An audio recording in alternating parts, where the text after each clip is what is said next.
Captain George Brownell heard the bugles before he saw the men.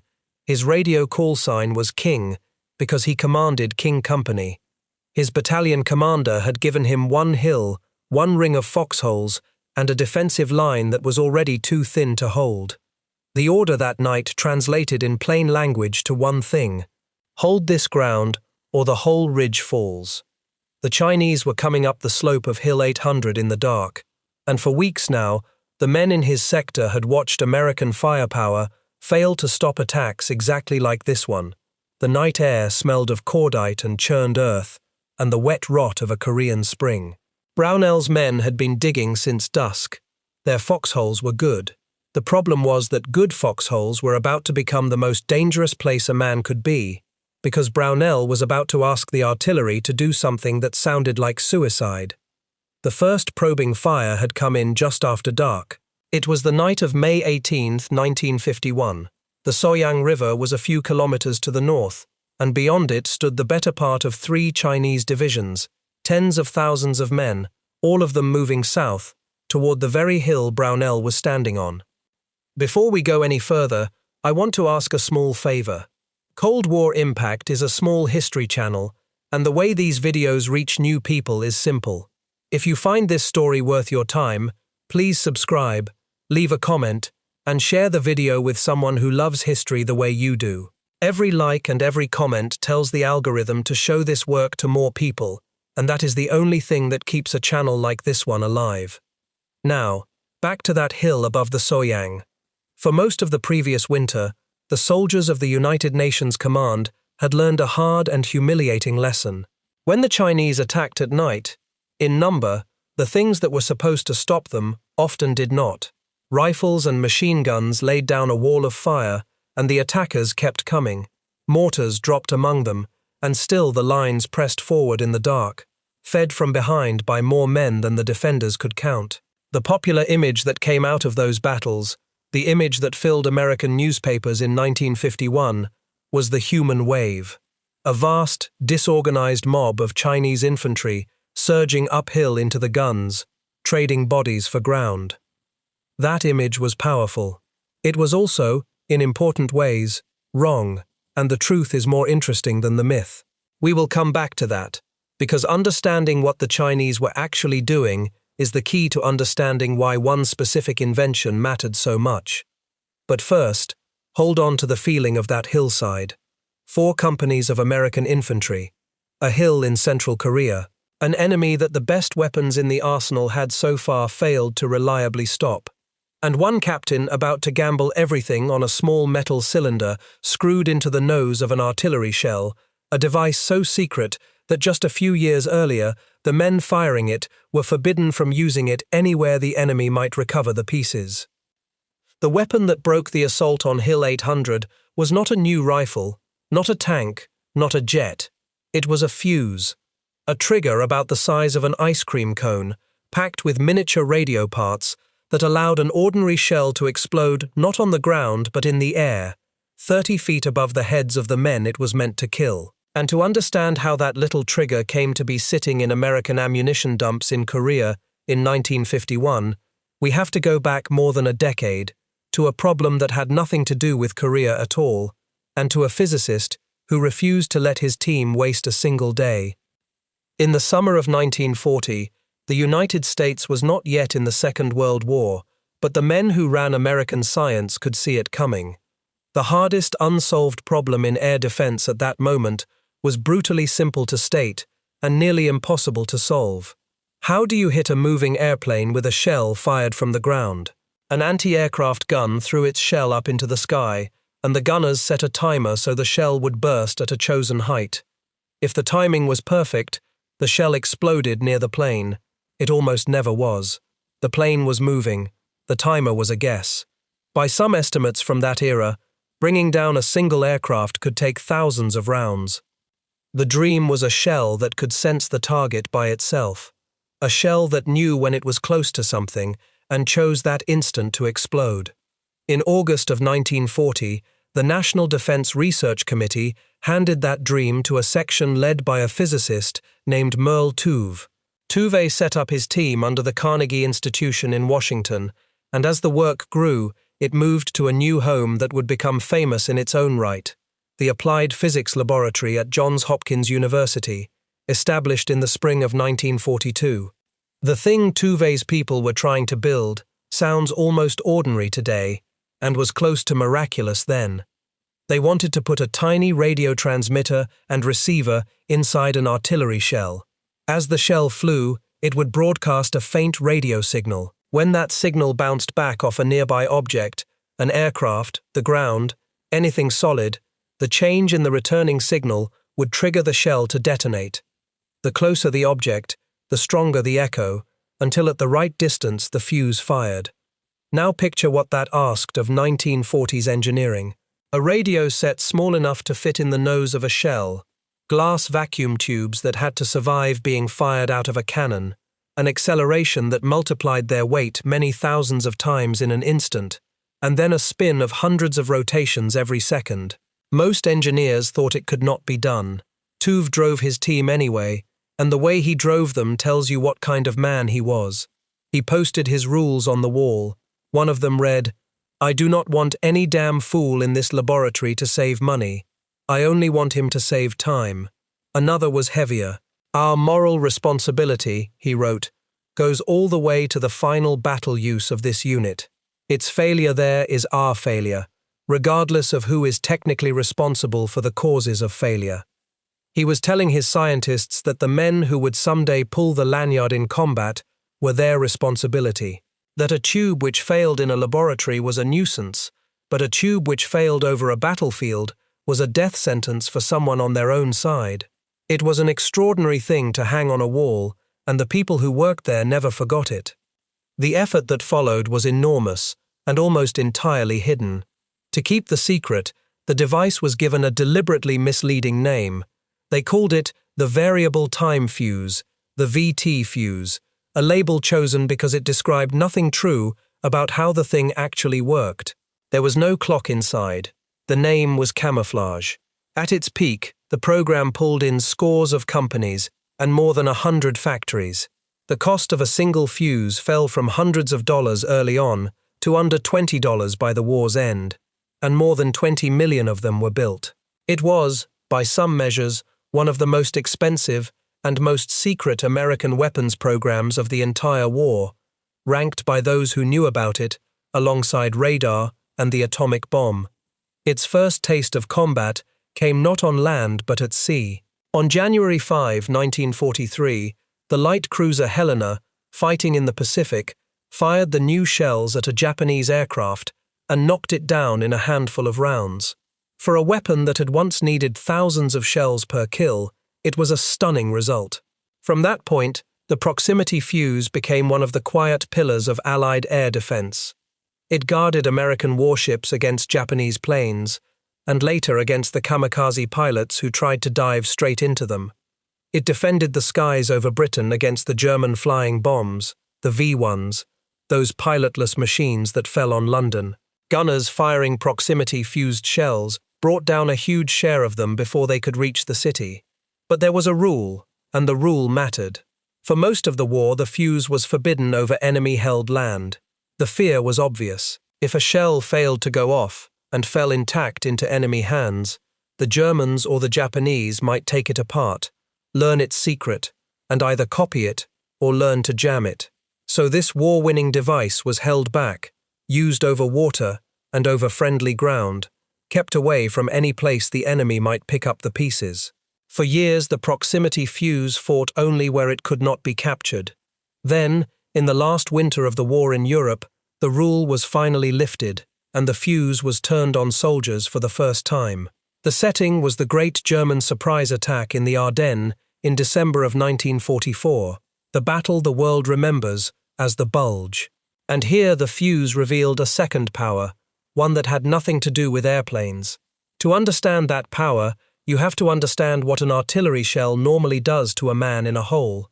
A standard shell is set to explode when it strikes the ground. When it does, most of its blast and most of its jagged steel fly upward and outward, away from the dirt.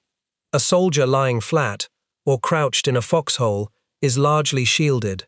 The earth absorbs the fragments. The hole that he dug to survive does in fact save him. This is the oldest bargain of the infantryman. Dig deep, get low, and the artillery mostly passes over you. The proximity fuse broke that bargain. Because the fuse could sense the ground rushing up to meet it, the shell could be made to burst in the air, perhaps 30 feet up, before it ever hit the dirt. And a shell that explodes 30 feet above a field sends its steel down. Down into the open, down into the foxholes, down onto the men who had done everything right, who had dug deep and gotten low, and who now discovered that the sky itself had turned lethal. The hole that was supposed to save them became a steel-lined trap with no roof. In the Ardennes, German infantry caught in the open under these airbursts suffered terribly, and the shock of it was its own weapon. Men could accept being shelled. They could not easily accept artillery that reached down into the one place they had always been safe. After the battle, General George Patton himself wrote to the head of Army Ordnance and said the funny fuse, as he called it, had won the Battle of the Bulge, and that he was glad the Americans had thought of it first. It is worth being honest here, because honesty is the whole point of telling this story properly. Patton's praise was real, but it was also larger than the facts. The Army's own historians later noted that the fuse actually saw only limited use in those first December days, and that its great slaughter of infantry came a little later. The truth did not need exaggeration. The proximity fuse did not single-handedly win any one battle. What it did was change, permanently, what an artillery shell could do to soldiers in the open. It took the oldest protection in war, the hole in the ground, and made it conditional. That was enough. That was more than enough.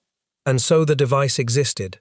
By the end of the Second World War, the proximity fuse was proven, mass-produced, and no longer secret in the way it once had been. The war ended. The factories slowed.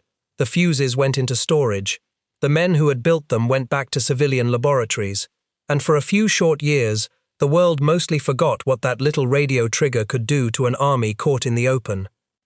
Then, on June 25, 1950, the Korean War began, and within months, the United States found itself facing exactly the kind of enemy the proximity fuse had been waiting for. The first phase of the Korean War was a North Korean affair, driven by tanks and a fast invasion. But everything changed in the late autumn of 1950, when the People's Republic of China entered the war. Chinese forces, called the People's Volunteer Army, crossed the Yalu River in enormous numbers and struck the United Nations Command with a shock that nearly threw it off the peninsula. They launched their first great offensive in late October and a second, larger one in late November, and they drove the United Nations armies into the longest retreat in American military history. The Chinese fought in a way the Americans were not ready for, and to credit the proximity fuse fairly, we have to describe that way accurately rather than lazily. This is where the human wave myth has to be taken apart.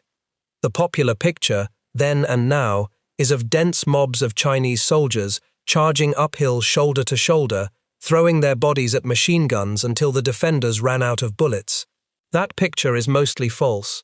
The Chinese commanders were not fools, and they were not careless with their men in the way the myth suggests. What they actually practiced was something far more disciplined and, in its own way, far more dangerous. They moved at night, deliberately, to take away the two greatest American advantages, air power and observed artillery. In the dark, the American planes could not find them, and the American gunners could not see them. When they attacked, they did not usually come as one vast mob. They came in small assault teams, probing along a front until they found the weakest seam in the defense, the gap between two units, the lightly held saddle between two hills. Then they poured men into that seam in successive rushes, one group after another, each feeding the breach until the defending position was infiltrated, surrounded, and rolled up from the flank and rear. They used bugles, whistles, and gongs, not as some mindless battle music, but as a practical command system for controlling troops at night without radios. And the sound of those bugles in the dark became one of the most frightening things a young American soldier could hear. So the better name for it is not human wave. The soldiers who studied it called it the short attack. It was infiltration plus shock, and it was designed specifically to make American firepower miss. The official United States Army historians who examined these battles after the war pushed back hard on the human wave label. One of the most respected of them flatly called the disorganized mob image a myth. The press had reached for the word mass and used it without discipline. But here is the crucial point, and it is the point on which this whole story turns.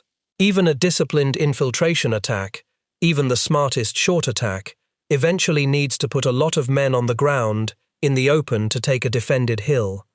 There comes a moment, near the objective, when the assault teams must rise out of cover and move across exposed ground toward the foxholes of the defenders. Whether you call it a wave or a short attack, in that final stretch the attackers are men in the open, and men in the open, at night, in their hundreds, were precisely the target that Merle Tuve's airburst Fuze had been perfected to destroy. The Americans, though, did not reach for that answer right away.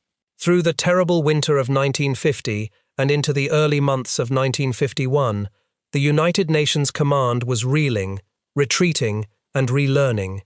It took new leadership and a change of mindset before the full weight of American artillery, with the proximity Fuze inside it, would be brought to bear on the Chinese in the way that finally stopped them. That mindset had a name, and the name was Ridgway. When General Matthew Ridgway took command of the 8th Army after a battlefield death left it leaderless, he set out to rebuild a beaten force and to fight the war on American terms. American terms meant firepower.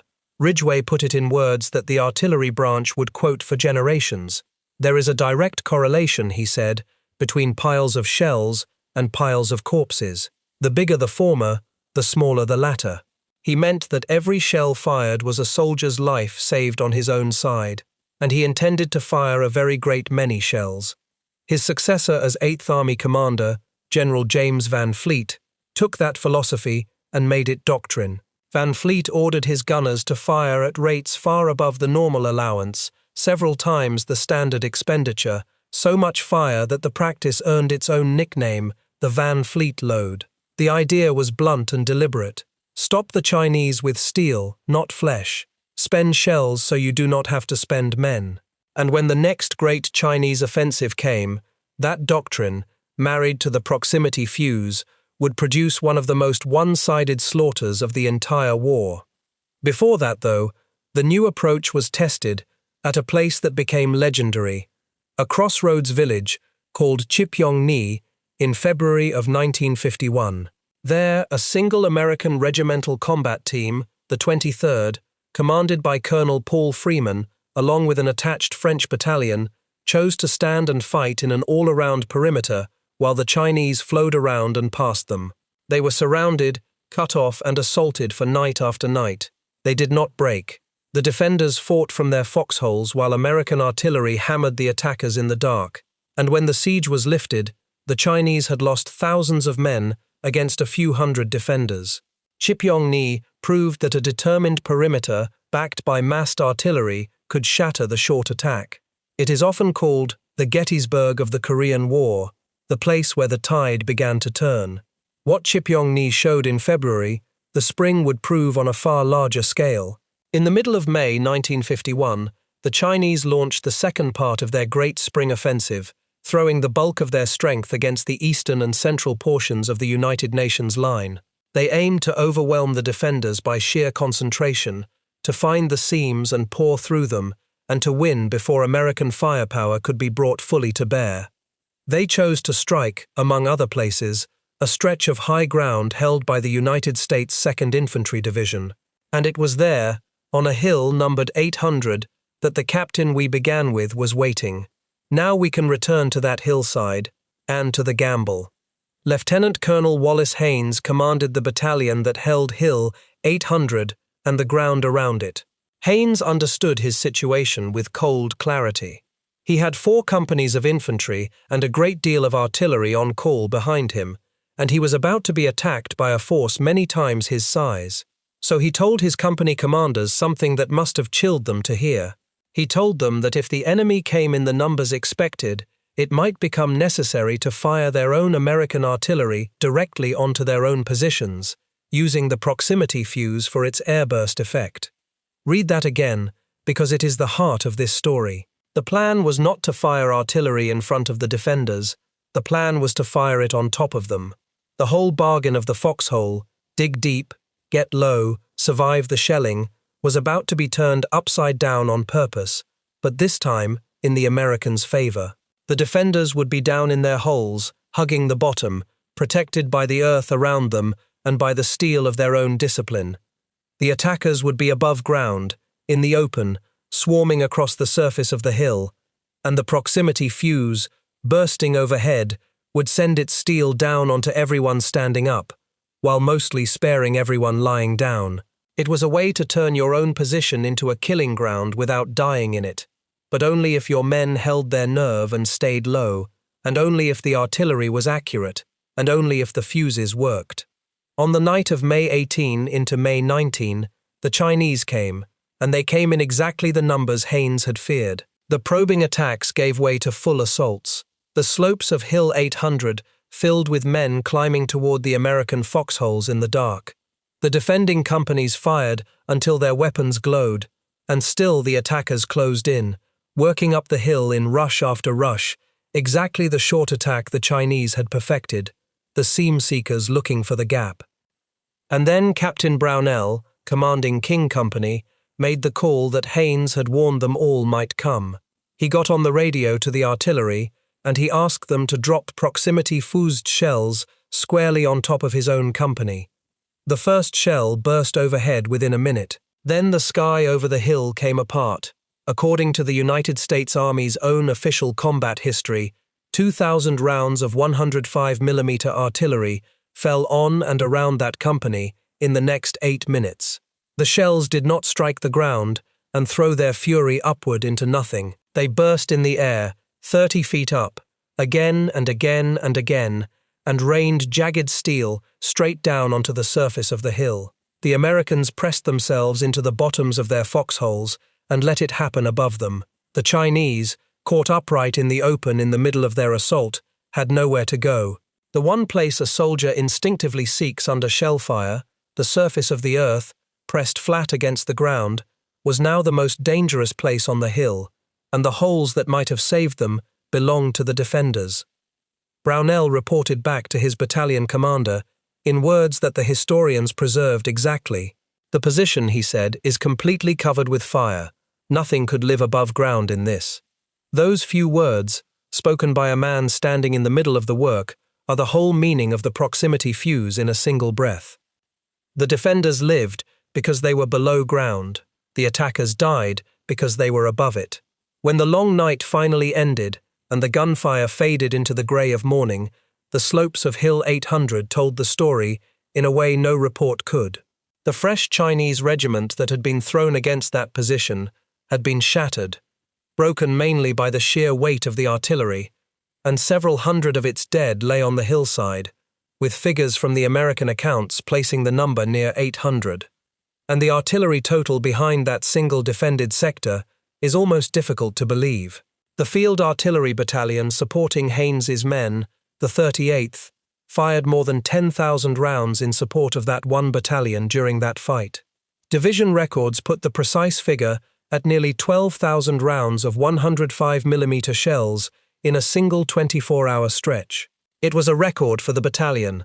It was the Van Fleet load made real, the doctrine of spending steel instead of men carried to its furthest extreme, and the airburst was what carried all that steel into the attackers during their last few meters of open ground. The defense of Hill 800 was not an isolated miracle. It was one bright, well-documented thread in a much larger tapestry of fire that the Chinese ran into all along the line that week.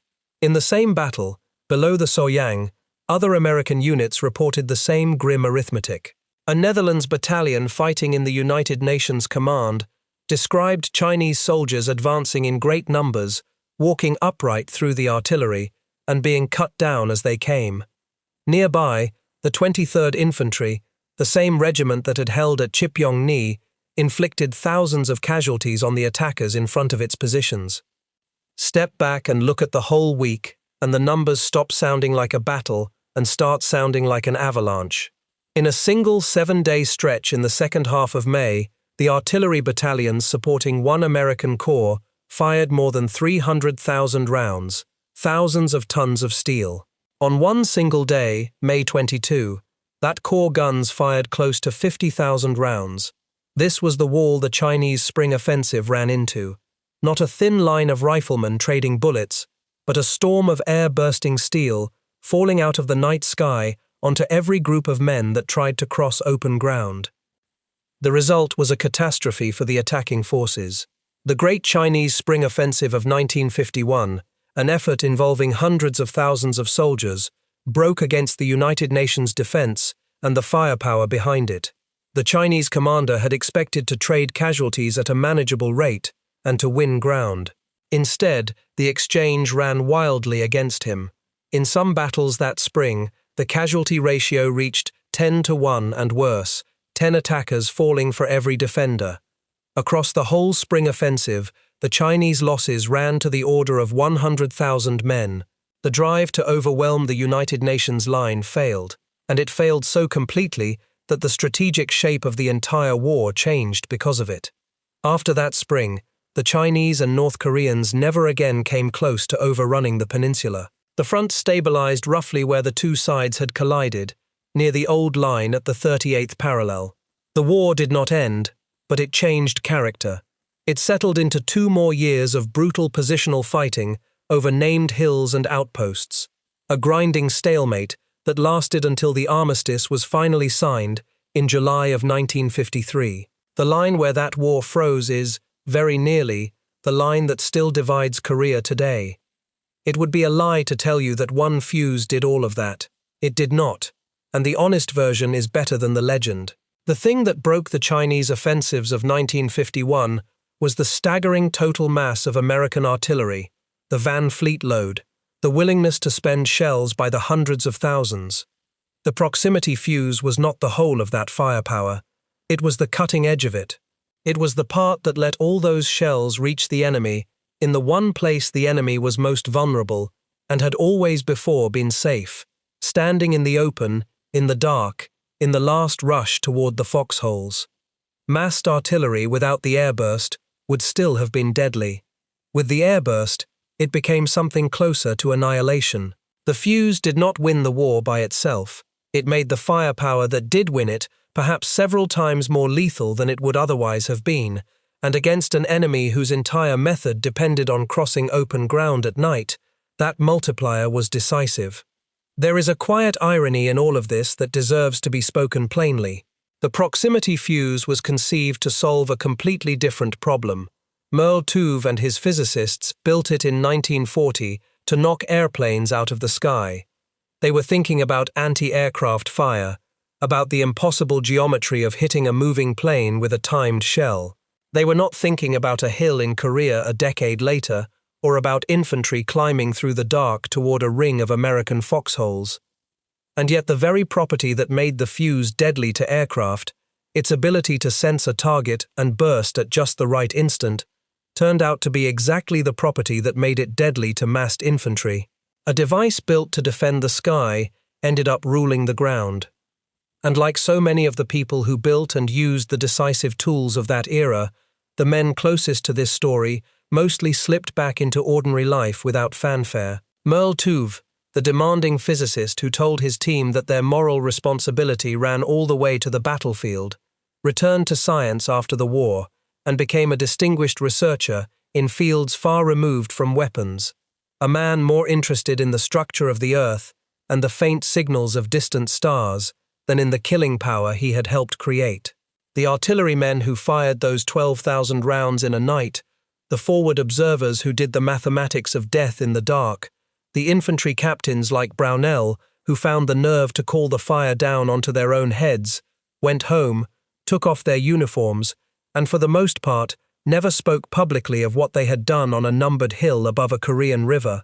Their war was, for decades, the one America called forgotten. But the lesson they wrote on that hillside was never forgotten by the men whose job it is to think about such things, and it did not stay frozen in 1951. It is alive right now, in the present tense, on more battlefields than one. The direct descendant of that little radio trigger sits in American artillery shells to this day, only now it is a small computer rather than a cluster of glass tubes.